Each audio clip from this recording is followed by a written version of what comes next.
Security Chief Whip Okwa Banda so wadon ne wo mra shebedwani Ahmed Ibrahim say aban be say dincho ebiem ewo March bosumi asimu ide tosu edu ya wo kire say wo se Ghana ni bia wo card wo SIM card no eye say wo register na ninchemu no ne Adom TV edim komoi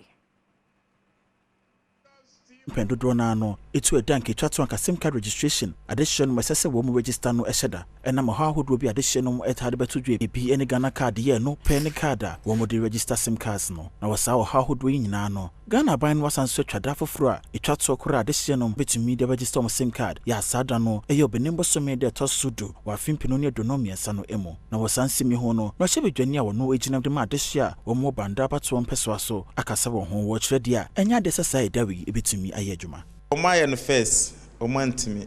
Omaya no second, omantimi. Third, omantimi. Then at the fufuro no maye. Ebe mo kwanya said they should go ahead and block the cars. I don't think so. No mana, as he said, uchi ahuma was rona emma. Let's say bibi eden ekremo. So the ministry should think twice. Ahumana omu chia emma no mumfru enkosoro that problem. So clearly there are challenges. And challenges na ewono ebini say 1 abano the NICA 2 omo the technical persons nika 3 delays in releases of funds 4 there is no internet connectivity. Enwachi Ura Ahmed Ibrahim sanso ebisa nsembi edefa besian parliament ajatum se communication ministry and the national communication authority no nanka embo nanka registration na wo mu eye no enhwe wo mu internet no ho ensem okasa no sei eno de tudwa sa deadline na wa 10th March no at the serious problems ebeba because enra ye share NI no NI for say baby bibiri wo ha omu ne internet connectivity.